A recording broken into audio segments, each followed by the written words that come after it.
ကြောင်မျိုးနယ်စုတွေထဲမှာအလှပဆုံးနဲ့အစွဲဆောင်နိုင်ဆုံးသောနေရွက်ပိုင်းရှင်ကိုပြပါဆိုရင်လူတိုင်းကခါရာကယ်လို့ခေါ်တဲ့အာဖရိကတောကြောင်တွေကိုပြကြပါလိမ့်မယ်။နေရွက်ဖျားလေးကသားမွေးအမဲရှိရွှေလေးတွေမော်ဒယ်တယောက်လိုလှပတဲ့ခန္ဓာကိုယ်အချူအစားနဲ့သူကကြည့်လိုက်ရင်တော့တကယ်ကိုအန်ဒီရဲ့ကင်းတဲ့အလှနက်ဖျားတစ်ပါးလိုပါပဲ။ဒါပေမဲ့တဘာဝတရားဟာအလှပဆုံးအရာတွေရဲ့နောက်ကွယ်မှာကြောက်စရာကောင်းဆုံးအမောင်တုကိုဝတ်ထားလေးရှိပါတယ်။ဒီချစ်စရာကြောင်လေးကတကယ်တော့သားကောင်ကိုညှင်းဆဲရတာကိုသဘောကျတယ်။သွေးအေးစိတ်တစားမှုဆိုးတကောင်ဖြစ်နေရဲဆိုတာတင်ယုံကြည်နိုင်လား။ဒီနေ့ဥရကြတိမ်မန်ကနေတင်ဆက်ပေးမှာကတော့ခါရာကယ်ရီရဲ့အမခန်းခုံပြန်နိုင်စမ်းနောက်ကွယ်ကသားကောင်တွေအတွက်ငရေကန်းတစ်ခုလိုဖြစ်စေမဲ့စိတ်တစားဆန်တဲ့အမဲလိုက်နီးတွေအကြောင်းပဲဖြစ်ပါတယ်။ခါရာကယ်ရီကဆာဝါနာလွင်ပြေနဲ့ဂန္ဓာရဇက်တွေမှာကျင်လဲကျက်စားကြပြီးတော့သူတို့ရဲ့အကြီးကအသက်မွေးဝမ်းကြောင်းကတော့ငှက်တွေကိုအမဲလိုက်ခြင်းမှာပုံမှန်အားဖြင့်ကုန်းတော်ဝါတွေကလေဘော်ကငှက်တွေကိုဖမ်းဖို့မလွယ်ပေမဲ့ခါရာကယ်ရီအတွက်တော့အကောင်းငင်ဟာအမဲလိုက်ကွင်းမြင်ပါပဲသူတို့မှထူးခြားတဲ့ကြွက်သွားစွမ်းရည်ရှိတဲ့နောက်ခြေထောက်တွေပါရှိလို့ရေပြင်ကနေလေဘော်ကို3မီတာဒါမှမဟုတ်10 ဘီကျော်အထိလျှက်ခနဲ့မြင့်အောင်ခုန်တက်နိုင်စွမ်းရှိတာပါငှက်အုပ်စုတွေလေဘော်ကိုပြန်တက်သွားတဲ့စက္ကန့်ပိုင်းအတွင်းမှာခါရာကယ်ဟာဒုံပြန်တစင်းလို့လေဘော်ကိုခုန်တက်ပြီးသူ့ရဲ့တံမဏိလိုမှကြောတဲ့လက်သေးတွေနဲ့ငှက်တွေကိုလေဘော်မှာ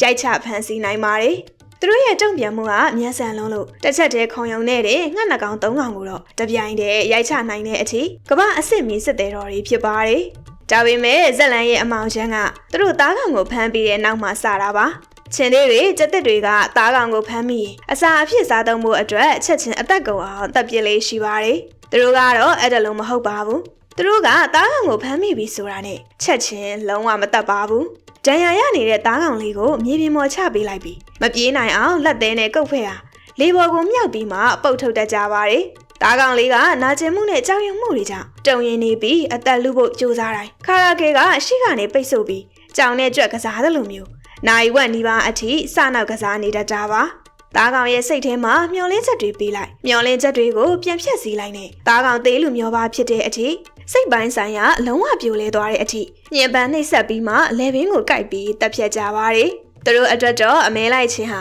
ဝမ်းရည်ထက်ညှင်းဆဲရတာကိုပြောလွန်းတဲ့စိတ်တစကစားဝဲတစ်ခုဖြစ်နေတာပါ။ပူပြီးထိတ်လန့်စရာကောင်းတာက